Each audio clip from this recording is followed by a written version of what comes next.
Magandang umaga! Kumusta po? Narito po ulit ang update natin para sa lagay ng ating panahon. Ngayong umaga pa ng September 9, 2024 na kung saan sa ngayon po ay patuloy pa rin nakabagat ang weather system na nakakaapekto po dito sa ating bansa lalo na sa kanlurang bahagi habang mayroon pa rin pong dalawang weather disturbances na ating minomonitor na nasa silangan at northeastern part po ng ating bansa. Posibleng maging bagyo ang dalawang ito anytime pero hindi naman po nakitaan na direktang tatama dito sa ating bansa maliban po sa mas papalakasin muli nila ang habagat lalo na po yung nandito sa silangan sa susunod na mga araw,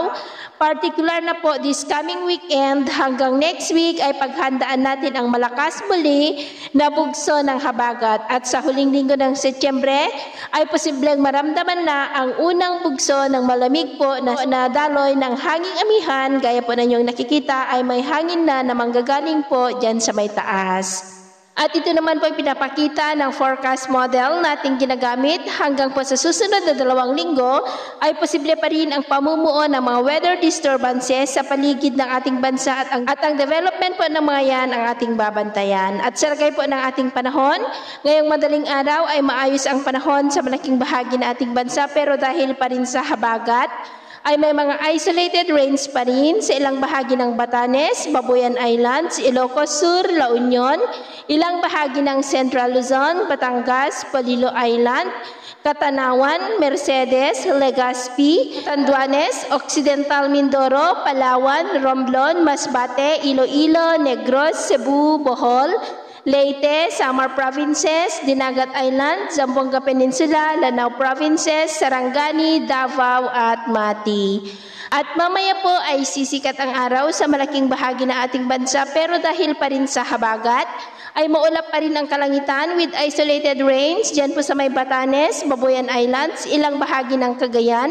Ilocos Sur, La Union, Benguet, Central Luzon, Mamburao, Romblon, Bicol, ilang bahagi po ng Palawan, Southern Negros, Cebu, Bohol, ilang bahagi ng Leyte, Sulu Archipelago, Zamboanga Peninsula, Lanao Provinces, at ilang bahagi po ng Caraga. At mamayang hapon po, mas maraming lugar na ulit ang makakaranas ng mas maulap na kalangitan with isolated rains at posibleng malalakas na ulan sa ilang bahagi ng Northern Luzon, Pangasinan, Zambales at ilang bahagi ng Mindanao. Kaya mag-ingat po tayo sa posibleng banta pa rin ng mga pagbaha at pagguho ng lupa. At sa atin naman pong mga baybayin,